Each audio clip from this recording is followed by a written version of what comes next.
अब तो काइनेटिक युद्ध शुरू हो गया है और वो भी भीषण पैमाने पे।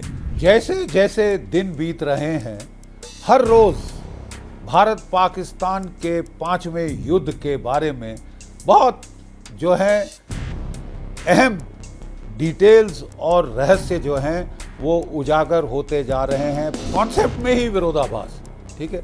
तो हम ज़्यादातर हमारा था कि हम हम पाकिस्तान की फ़ौज को नहीं मार रहे, सब जानते हैं असली गुनाहगार पाकिस्तान की फ़ौज है। पूरा नैरेटिव उसने बदलने की कोशिश करी। 7 तारीख को हो क्या रहा था जनाब? 7 तारीख को हमारी एयरफोर्स ने 9 टेरर टारगेट्स को ठोक दिया था। बड़ी भारी 21st सेंचुरी का सबसे भारी एयर बैटल हुई है, जिसमें कोई 120 से 140 जहाज दोनों तरफ से उनका बड़ा भारी महाभारत हुई है, टक्कर हुई है। आप जानते हैं क्या नुकसान हुआ है पाकिस्तान की एयरफोर्स को? 12 में से 11 एयरबेस तो मैंने बता ही दिया। उनका जो न्यूक्लियर स्टोरेज साइट सरगोदा के पास किराना हिल्स में, उसके दरवाजे पे ठोक दिया गया है। 8 F-16 जहाज, 8, 4 जमीन पर, 4 आसमान, ठीक है। स्वीडिश एवैक, जो कि सबसे महंगा जहाज, airborne warning and control, SAB 2000 Sweden से खरीदा हुआ, क्योंकि चीनी से ये थोड़े घबरा गए थे कि घटिया माल।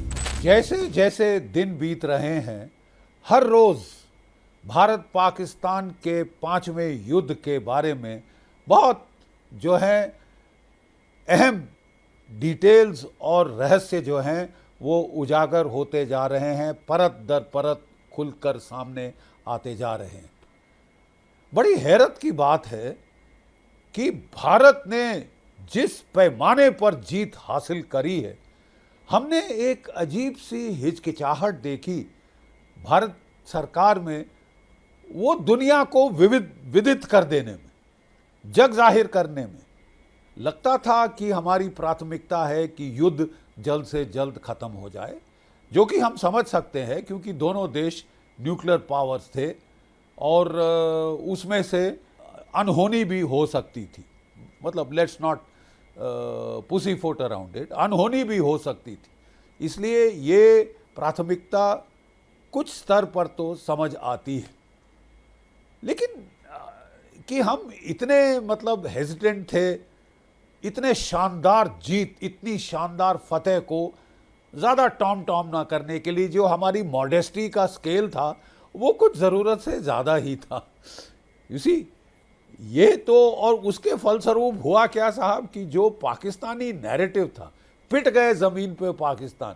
इतनी बुरी शिकस्त शायद ही उसको सिवाय 71 के उसको मिली है, इतनी कॉम्प्रिहेंसिव, इतने छोटे समय में इतनी बड़ी शिकस्त शायद ही पाकिस्तान को मिली। लेकिन हमारा रवैया था कि इसको ऑफ रैम्प दिया जाए, इसको ऑफ द हुक छोड़ दिया जाए, ताकि ये पाइप डाउन हो जाए, ताकि पाकिस्तान की झग बैठ जाए और चुपचाप कोने में चला जाए। यहाँ तक हमने मतलब किया कि पाकिस्तान ने उल्टा जीत का जश्न मनाना शुरू कर दिया। मतलब हम इतने शाई थे अपनी जीत का पैमाना दुनिया को बताने के लिए, लेकिन जीत का पैमाना इतना बड़ा है साहब कि शनै शनै हर रोज़ थोड़ा थोड़ा करके वो दुनिया के सामने उभर कर आ ही गया है। और अब तो किसी भी अक्लमंद व्यक्ति के लिए उसको झुठलाना इम्पॉसिबल है। The scale of victory is so decisive, so great, कि अब तो जो पाश्चात्य के जो पत्रकार बंधु थे हमारे, जो कि पहले 1 हफ्ता उन्होंने केवल और केवल पाकिस्तान की का राग अलापा, पाकिस्तान के नैरेटिव को प्राथमिकता दी, हर वॉशिंगटन पोस्ट और न्यूयॉर्क टाइम्स इत्यादि इत्यादि, यूरोप में सब जगह केवल हमें पाकिस्तान का नैरेटिव मिल रहा था। लड़ाई तो जंग हम जीते हैं। तो ये पहले 1 हफ्ते पाकिस्तान नैरेटिव की लड़ाई कैसे जीत गया? मतलब how was the Pakistani narrative allowed to prevail for at least 5-6 days, maximum 1 week? इसमें थोड़ा इसकी तह तक जाना, परत तक जाना, खोलना बहुत अनिवार्य है। तो देखिए 22 को ये हत्याकांड हुआ, अनप्रेसिडेंटेड, और 22 से लेकर जो है हमने whole of the government approach पहले दिन से अडॉप्ट किया। डिप्लोमेटिक प्रेशर उसी रात अनाउंस कर दिया गया। डिप्लोमेटिक प्रेशर जैसे ही प्रधानमंत्री जी वापस आए तो, और सऊदी अरेबिया से वापस आकर उसी रात अनाउंसमेंट हुई। Diplomatic pressure, स्लू of diplomatic measures announce कर दिया गया। फिर economic warfare pressure unprecedented, Indus water treaty को एब्रोगेशन में डाल दिया गया, जो कि पहले कभी नहीं हुआ था। इतनी सारी जंगें जो भारत पाकिस्तान की हुई है 65 में, 71 में, कारगिल में, वगैरह वगैरह। फिर साहब उस टाइम जो लीड एजेंसी थी, क्वाइट ऑब्वियसली गवर्नमेंट की लीड एजेंसी जो कि सारी ब्रीफिंग्स डी ब्रीफिंग्स कर रही थी, वो थी external affairs ministry, and quite rightly so.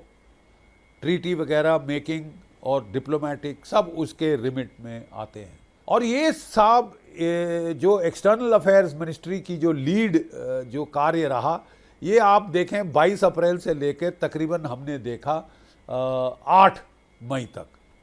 ये थोड़ा समझ नहीं आया क्योंकि 7 मई को जो काइनेटिक मिलिट्री एक्शन फेज था वो स्टार्ट हो चुका था। हमारा वेटरन्स की सोच थी कि अब as per standard operating procedures जो हमारी मिनिस्ट्री ऑफ डिफेंस है, अब वो प्राथमिकता लीड इस्तेमाल कर लेगी, क्योंकि अब तो काइनेटिक युद्ध शुरू हो गया है और वो भी भीषण पैमाने पे। ये छोटा मोटा युद्ध नहीं हुआ है साहब। 21वीं सदी में इससे बड़ी एयर बैटल्स नहीं हुई हैं अब तक। तो ये मतलब कोई रोजमर्रा की लड़ाई या firing on the line of control तक सीमित नहीं थी, तो भीषण एयर वॉर शुरू हो गई थी, मिसाइल वॉर, ड्रोन वॉर, और कपल्ड विद बड़ा भारी तोपखाने की fire on the line of control वगैरह, और एक्टिवेशन पूरा वेस्टर्न थिएटर। तो हमने हैरत हुई कि पहले 7 और 8 तारीख को ministry of external affair he lead agency में रही, और वही जो है वो हमारे जो मिलिट्री एक्शंस हो रहे थे उन पे ब्रीफिंग वो दे रहे थे। वहाँ पाकिस्तान को देखिए, 7 मई से उनकी ISPR ने आर्मी, नेवी, एयरफोर्स के ऑपरेशनल डायरेक्टरेट्स के टॉप आला अफसर ला के वहाँ ब्रीफिंग ISPR की लीड के नीचे शुरू कर दिया। तो साहब ये जो है बेवजह, क्योंकि उन्होंने प्रोफेशनल मिलिट्री ब्रीफिंग शुरू कर दी, जो कि दुनिया भर ज़्यादा समझ आती है, क्योंकि हमारे मिस्री साहब, फॉरेन सेक्रेटरी साहब बहुत विद्वान हैं, बहुत अच्छे और काबिल एक मिलिट्री वो एक्सटर्नल अफेयर्स मिनिस्टर हैं, सेक्रेटरी हैं। लेकिन अफसोस ये उनकी प्राइमरी डोमेन एक्सपर्टीज़ नहीं है।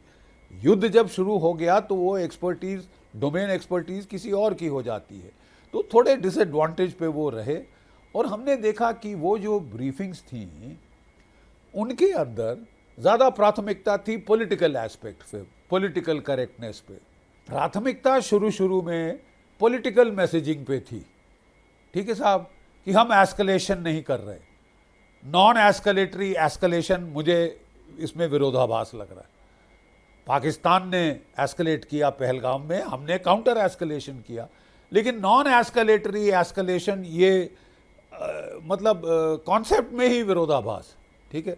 तो हम ज़्यादातर हमारा था कि हम एस्केलेट, हम पाकिस्तान की फ़ौज को नहीं मार रहे, सब जानते हैं असली गुनाहगार पाकिस्तान की फ़ौज है, लेकिन हमने बड़ा प्राथमिकता दी कि साहब हम केवल टेररिस्ट टारगेट्स हिट किए हैं हमने पहले दिन। और जब पाकिस्तान ने फिर एस्केलेट किया मिलिट्री टारगेट्स पे, सिविलियन टारगेट्स पे, ड्रोन से, मिसाइल से और एयरक्राफ्ट से, तब हमने एस्केलेट किया उस दर्जे के ऊपर। मतलब पूरी एस्केलेशन, डोमिनेंस और कंट्रोल एक तरफ से सुपुर्द कर दिया गया पाकिस्तान को कि तुम फैसला करोगे कहाँ तक जाना है। अब इसके फ़ायदे भी हैं लेकिन नुकसान भी है, खासकर अगर आप डेटरेंस इम्पोज करना चाहते हैं, ठीक है। हमने एस्केलेशन इसलिए नहीं किया था कि जल्द से जल्द ख़त्म करें, एस्केलेशन इसलिए किया था कि हम डेटरेंस इम्पोज करें, मुद्दा क्या था, एम क्या था? डेटरेंस ज़्यादा से ज़्यादा इम्पोज करें ताकि पाकिस्तान 10 बार सोचे अगला पहलगाम करने के पहले, 10 क्या 1000 बार सोचने पे विवश हो जाए। तो उसके लिए जल्द से जल्द ख़त्म करना अपने आप में एक कंस्ट्रेंट था, लेकिन प्राथमिकता उसकी नहीं, मैं नहीं समझता उसकी होनी चाहिए थी। एनीवे, हम सब we are learning, we have learned lessons. I am sure थोड़े दिनों में हम बैठ के पूर्ण आंकलन करेंगे अपने जो सबक हमने सीखे हैं इससे, और बहुत rich harvest of lessons, military, political, diplomatic, economic, सब इसमें से आया है। तो मैं बता रहा था कि वहाँ पे जो ब्रीफिंग की वो उनके एयर वाइस मार्शल औरंगजेब, बड़ी स्लिक पावर पॉइंट प्रेजेंटेशन करी साहब इस शख्स ने, और बड़ी वेस्टर्न जार्गन का इस्तेमाल किया जो कि टॉप गन के पायलट्स इस्तेमाल करते हैं। टॉम क्रूज शूज़ बोलता है अपनी मूवीज़ में, तो जिससे कि जो वेस्टर्न मीडिया के कॉरेस्पॉन्डेंट्स बड़े प्रभावित हुए हैं। जो लड़कियां थी वहाँ पे फीमेल कॉरेस्पॉन्डेंट, वो भी बड़ी प्रभावित हुई। Centre of gravity, multi domain operation is our new, वो बहुत बढ़ चढ़ के वो बातें कर रहा था, और उसने जो बड़ी अच्छी पावर पॉइंट प्रेजेंटेशन दी, जबकि हमारी बिटिया जो थी बेचारी वो तो हाथ में फ़ोटोज़ पकड़ पकड़ के दिखा रही थी। यहाँ पावर पॉइंट का इस्तेमाल किया, बड़ी स्लिक पावर पॉइंट प्रेजेंटेशन करी, और पूरा नैरेटिव उसने बदलने की कोशिश करी। 7 तारीख को हो क्या रहा था जनाब? 7 तारीख को हमारी एयरफोर्स ने 9 टेरर टारगेट्स को ठोक दिया था, और ऐसी बेरहमी से मार मारी थी, 5 पीओके में, 4 पंजाब के हार्टलैंड में शामिल, भावलपुर का जैश ए मोहम्मद का हेडक्वार्टर, मुरीदके का लश्कर तैयबा का हेडक्वार्टर, सियालकोट में हिजबुल मुजाहिदीन का हेडक्वार्टर, इस तरह भूत कर दिया गया। वो थी असली टारगेट। लेकिन पाकिस्तान की ब्रीफिंग ने इसको एक स्पिन डॉक्टरिंग करी, ऐसा मोड़ दिया कि मेन टारगेट थी साहब एयर बैटल। कोई 60 जहाज पहले उसने बोला भारत के उठे, फिर 12 और आए, 72 जहाज हो गए, जो कि 4 बड़े बॉक्सेस में वो कश्मीर से लेके रण ऑफ कच्छ तक वो पाकिस्तान की तरफ हमला करने आ रहे थे। हमला तो हो चुका था साहब आधे घंटे में। हमारे क्रूज मिसाइल्स, हमारे ब्रह्मोस, हमारे स्पाइस, हमारे हैमर ग्लाइड बॉम्ब्स सब रिलीज कर दिए जा चुके थे from on side of the line of control, और वो 24 के 24 ने अपनी टारगेट्स को 1 मीटर एक्यूरेसी पे हिट किया था। जिस तरह भूत कर दिए सारे टेरर के हेडक्वार्टर, सारे पुराने हिसाब बराबर कर दिए। पहलगाम तो अलग, पहलगाम तो अलग, आपके 26/11 मुंबई के भी हिसाब बराबर कर दिए, पठानकोट का हिसाब, उड़ी का हिसाब, पुलवामा का हिसाब, सब हिसाब चुकता कर दिए वहाँ पे एक वार में। उससे पाकिस्तान ने नज़र हटा दी दुनिया की, और क्या राग अलापना शुरू किया। बड़ी भारी 21वीं सेंचुरी का सबसे भारी एयर बैटल हुई है, जिसमें कोई 120 से 140 जहाज दोनों तरफ से उनका बड़ा भारी महाभारत हुई है, टक्कर हुई है, और हम उसमें जीत गए। Chinese technology, J-10 aircraft, PL-15 air to air beyond visual range missile, और पाकिस्तान के जाबाज फिज़ाया के शाहीन वगैरह वगैरह अपनी पीठ ठोकने में बहुत माहिर हैं साहब ये लोग। और वो उन्होंने क्या शानदार जीत हासिल करी है, दुनिया लाइन लगा रही है। चीनी टेक्नोलॉजी कितनी बाखूबी साबित हुई है। हमने 3 रफाल गिराए, 1 Su-30 गिराया, 1 मिराज गिराया। अरे साहब वो हमने एक अच्छा सीरियल होता था, और मेरी नसीहत है कि ज़रूर देखें, मुंगेरी लाल के हसीन सपने, तो उन्हें सपना दिखा दिया साहब। बट अमेजिंग फैक्टर इज कि he was able to sell his narrative 1 हफ्ते तक।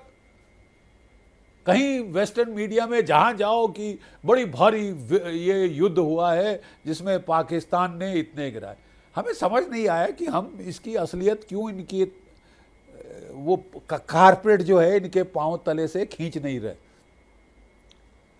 धीरे धीरे समझ आया साहब कि हमारी एयरफोर्स ने वो नहीं बताया शुरू में।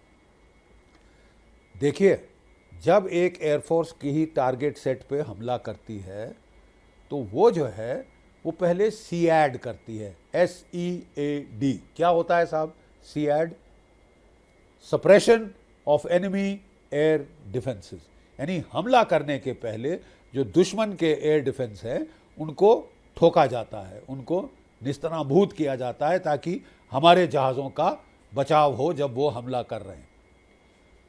ये किए बगैर हमको निर्देश था कि केवल टेरर टारगेट्स हिट होंगी, एयर टारगेट्स हिट नहीं होंगी पहले दिन, जब तक पाकिस्तान नहीं करता।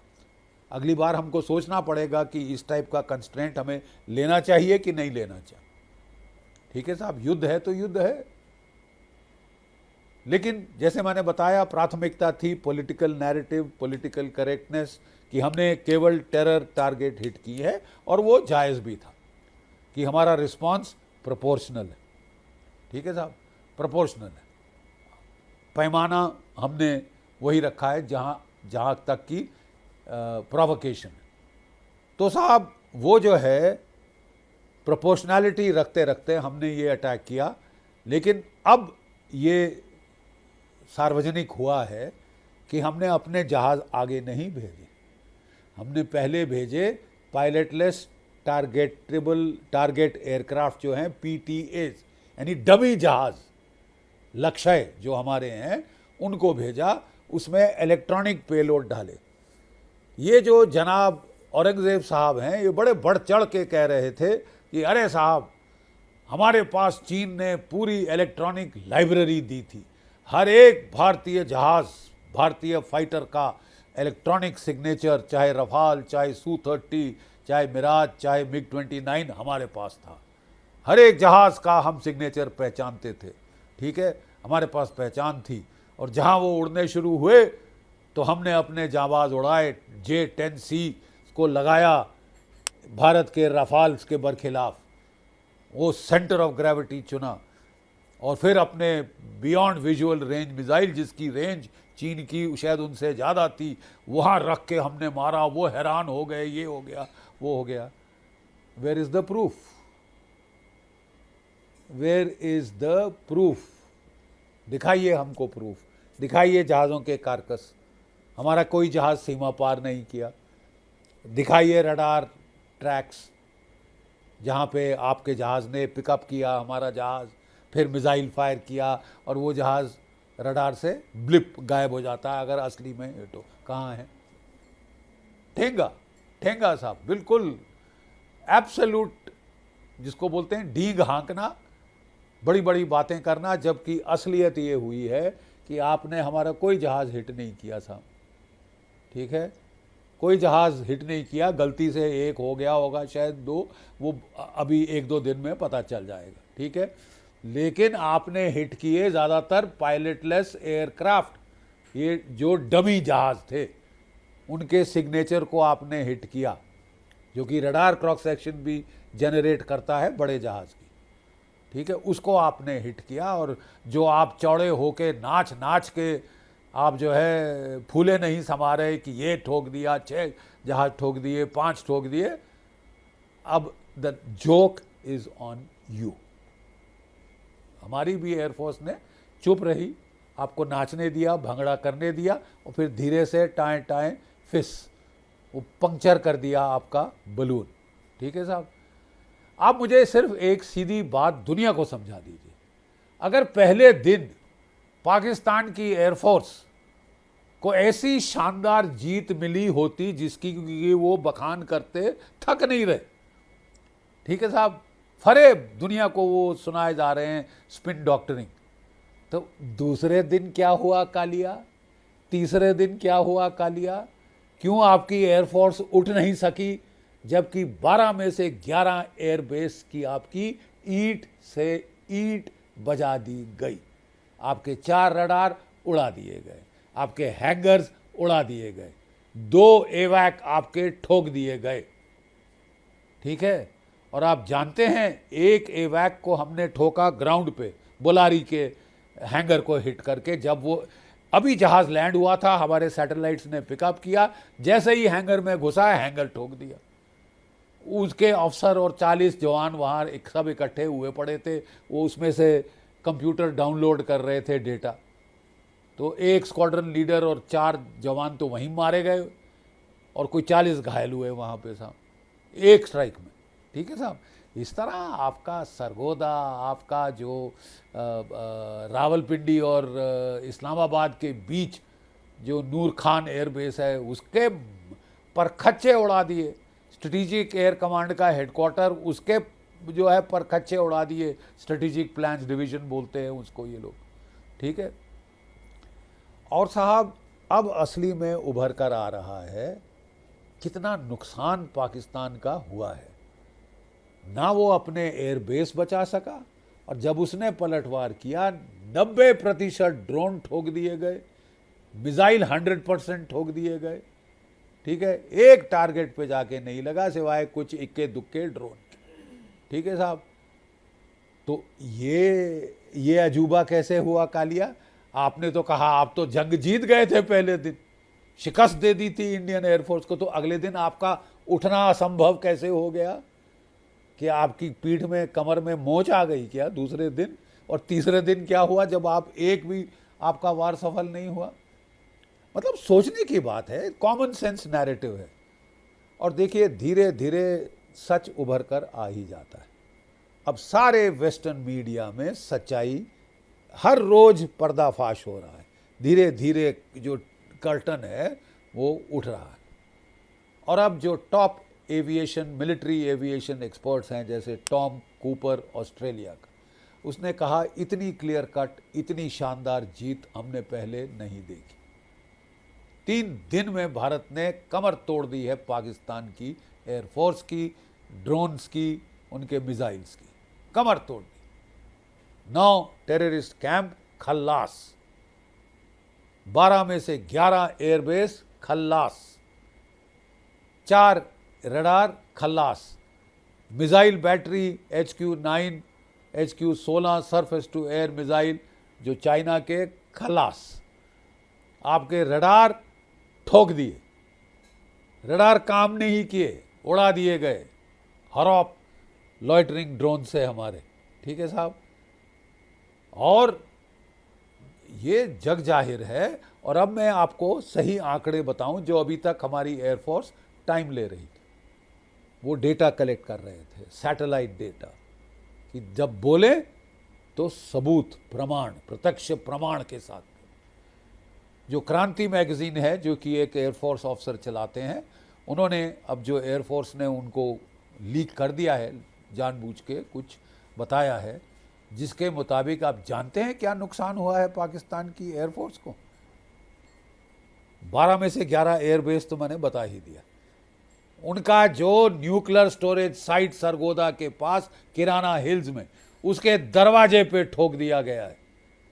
ठीक है साहब, जहां न्यूक्लियर वॉरेड स्टोर्ड थे वहां अंदर जाना किसी आदमजात का असंभव है। अपने न्यूक्लियर वहां गए तुम्हारे, निकाल नहीं सकते। रेडियो एक्टिविटी से भरा होगा, वो रेडियोलॉजिकल कुक ऑफ हो गया होगा धमाके से। वहाँ तो झटके ज़मीन के भूकंप जैसे आए थे। 4.5 रिश्तर स्केल, 5.7 रिश्तर स्केल। और फिर अमेरिकन जहाज़ आके ढूंढ रहे थे रेडियो एक्टिविटी, और इजिप्ट से जहाज़ आया था बोरॉन 10 लेके रेडिएशन को टैंप डाउन करने। और तभी पाकिस्तान की होश हवास के फाख्ते उड़ गए थे और दौड़े थे, पांव पकड़ लिए थे डोनाल्ड ट्रंप के कि हे मेरे आका, हमें बचाओ, हमें बचाओ। और बचा दिया तो हम जीत गए। भंगड़ा कुत्ते की दुम नली में डालो, 10 साल बाद निकालो, टेढ़ी निकले। ये फितरत है इस मुल्क की। पिट जाते हैं, हर बारी मार खाते हैं, अपने लोगों को गोली पिलाते हैं कि हम तो जीत गए साहब, हम तो जीत गए। लेकिन इस बारी पकड़े गए हैं। और जैसे जैसे दिन बीतते जाते हैं, the reality check will bite in harder and harder. असलियत के दांत ज़्यादा गहरे और गहरे और गहरे आपके जिस्म के अंदर गड़ेंगे। अमेरिका में नैरेटिव चेंज हो गया, यूरोप में नैरेटिव चेंज हो गया।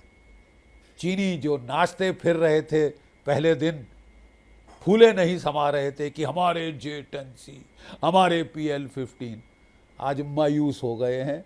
ज़रा उनकी फॉरेन मिनिस्ट्री की स्टेटमेंट सुन लो, उनके stocks and share Chengdu company के, एविक कंपनी के गिर गए। अब कोई नहीं खरीदेगा तुम्हारे घटिया, और जो टिकाऊ भी नहीं, घटिया माल जो है चीन का। वो बच्चे भी टॉयज़ नहीं खेलते, वो 2 दिन नहीं चलते खिलौने। ये जो खिलौने बेचे थे पाकिस्तान को साहब, ये तो 3 दिन की लड़ाई नहीं देख पाए। असलियत ये है, दैट इज़ द ट्रूथ। और मैं आपको ज़रा आखिरी में बता दूं कि नुकसान पाकिस्तान का क्या हुआ। ठीक है, 8 F-16 जहाज़, 8, 4 ज़मीन पर, 4 आसमान में। ठीक है, उसके अलावा 2 स्वीडिश एवैक, जो कि सबसे महंगा जहाज, airborne warning and control, SAB 2000, Sweden से खरीदा हुआ, क्योंकि चीनी से ये थोड़े घबरा गए थे कि घटिया माल, पैसे तो देते हैं लेकिन घटिया माल मिलता है, चलता नहीं। ठीक है साहब, वहाँ पे 2 स्वीडिश एवैक, 1 ज़मीन पर, 1 हवा में मार गिराया गया है। और ये सबसे जो है, ये सबसे धमाकेदार बात, हमारे S-400 मिसाइल ने, ठीक है, दुनिया में रिकॉर्ड सेट कर दिया है कि 315 किलोमीटर पाकिस्तान के अंदर घुस के भारत से ठोक दिया। स्वीडिश एवैक को ठोक दिया, बचाते फिर रहे हैं। उसके बाद उड़ना बंद कर दिया था इनकी एयरफोर्स। सो 8 F-16, 2 स्वीडिश एवैक, ठीक है, 2 मिराज 3 या 5 इनके एयरक्राफ्ट, 1 IL-78 बड़ा जहाज जो कि रिफ्यूलिंग करता है एयर टू एयर, वो ठोक दिया गया है, 1 C-130, C-130 aircraft, transport aircraft, बड़ा भारी ट्रांसपोर्ट एयरक्राफ्ट, पूरी कंपनी ले जाता है जो, वो ठोक दिए गए हैं। टोटल 14 पाकिस्तानी जहाज गर्क कर दिए गए हैं। ठीक है साहब, 14। धीरे धीरे ये असलियत आपके जहन में जाएगी और मायूसी छाएगी।